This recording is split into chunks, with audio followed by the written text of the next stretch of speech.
Mulai. Assalamualaikum warahmatullahi wabarakatuh. Kami dari kelompok 1 akan menjelaskan tentang bab tahalli, tahalli, dan tajalli yang akan dibacakan oleh teman kami. Yang pertama Ahmad Faiz Anwar, yang kedua Intan Purnamasari, yang ketiga Firhak Firnanda, yang keempat Idris Jailani.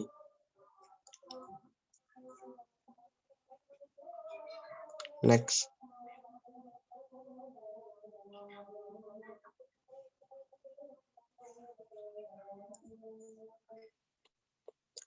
Poin A, definisi tahalli, tajalli, dan tajalli. Secara sederhana, tahalli bermakna pengosongan. Dalam ilmu tasawuf, tahalli bermakna pengosongan hati dan pikiran dari hal-hal yang bisa mengotori. Misalnya berupa penyakit hati atau gangguan pikiran yang masih berkecamuk sebelum memulai melakukan ibadah. Karena hati yang masih diselimuti kekotoran tidak bisa diisi dengan sifat-sifat mahmudah.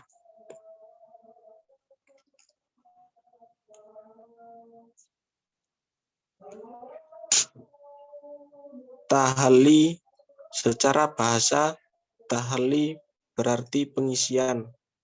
Dalam ilmu tasawuf, tahalli bermakna pengisian hati dengan sifat-sifat mahmudah atau dengan kalimat-kalimat zikir setelah sebelumnya hati dilakukan pengosongan atau pembersihan dari sifat-sifat mahmudah.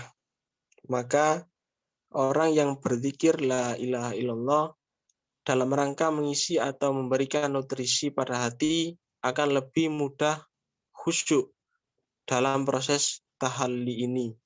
Jika proses sebelumnya yakni tahalli telah dilakukan.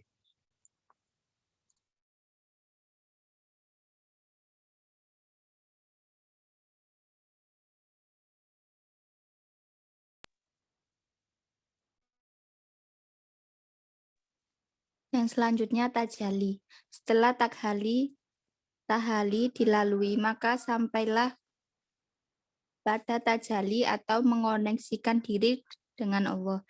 Di sini manusia bisa mencapai derajat insan kamil saat ini benar merasakan nikmat dari suluknya.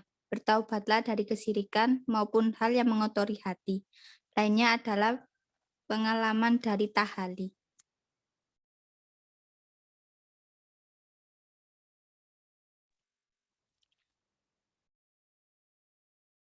Yang poin B, tahdi Quran dan hadis tentang tahapan tahalli, tahalli, dan tajalli. Tahalli berarti membersihkan diri dari sifat-sifat tercela, dari maksiat lahir dan maksiat batin. Di antara sifat-sifat tercela yang mengotori jiwa hati manusia adalah hasad, dengki, hikit, rasa mendongkol, su'ul alzan, buruk sangka, takabur, sombong, ujub, membanggakan diri, riak, pamer, buhri, kikir, dan gada pemarah. Dalam hal ini Allah SAW berfirman, sesungguhnya berbahagialah orang yang mensucikan jiwanya dan rugilah orang yang mengotorinya.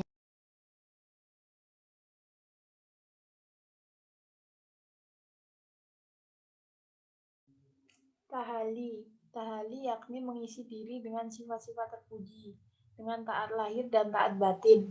Dalam hal ini Allah Subhanahu wa taala berfirman, sesungguhnya Allah menyuruh kamu berlaku adil dan berbuat kebajikan, memberi kaum kerabat, dan Allah melarang membuat perbuatan keji, kemungkaran dan pemusnahan. Dia memberi pengajaran kepadamu agar kamu dapat mengambil pelajaran. Quran Surat 16 ayat 90.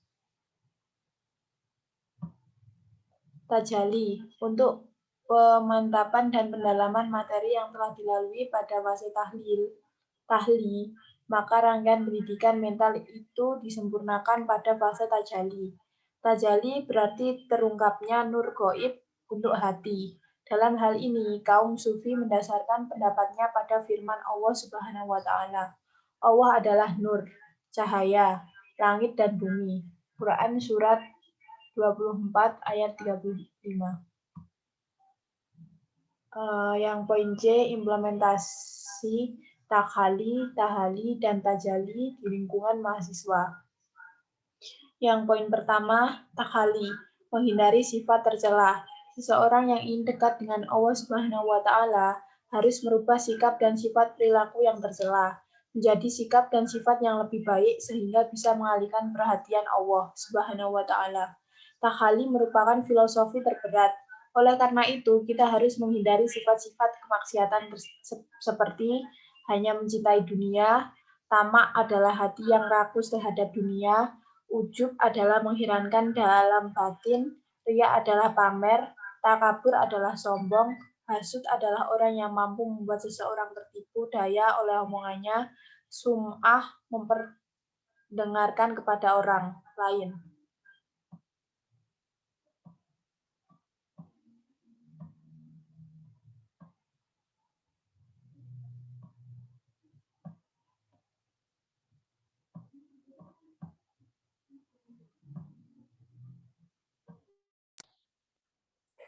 Dua, tahali adalah membiasakan diri untuk melakukan hal yang baik dan berusaha supaya tetap berjalan dan berdiri di atas ketentuan agama, baik kewajiban dari luar dan kewajiban dari dalam, dan menjalankan dari lahir maupun batin.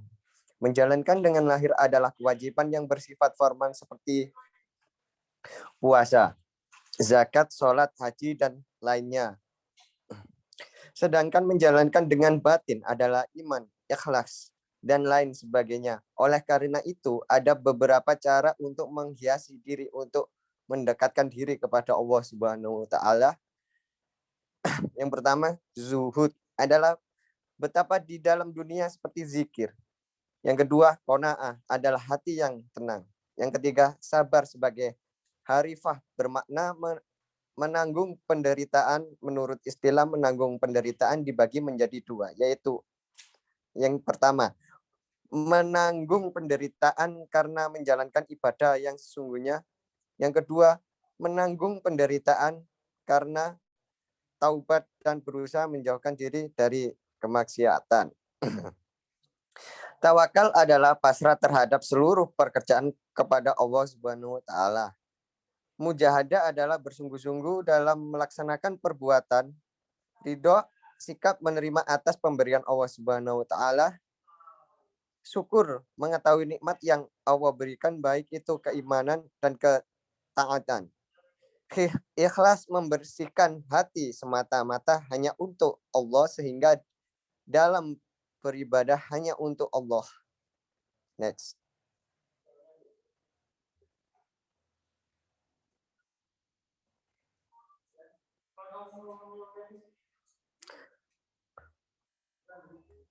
Oke, sekian, terima kasih dari kelompok kami sudah menjelaskan.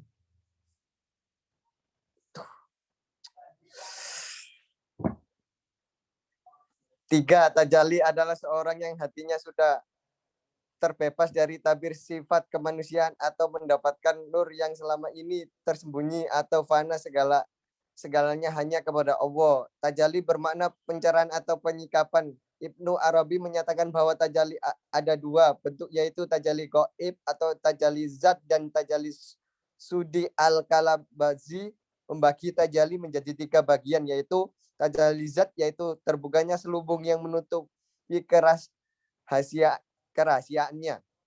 Dua, tajalli sifat zat, yaitu sifat-sifat zat Allah yang sebagai sumber atau tempat cahaya.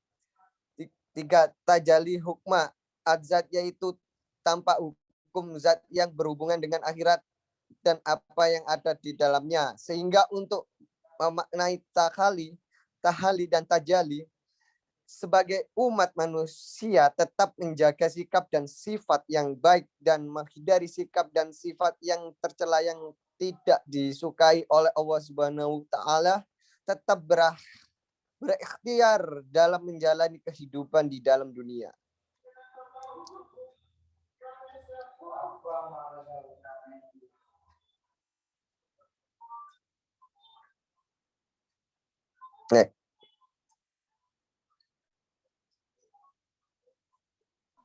Sekian presentasi dari kelompok 2.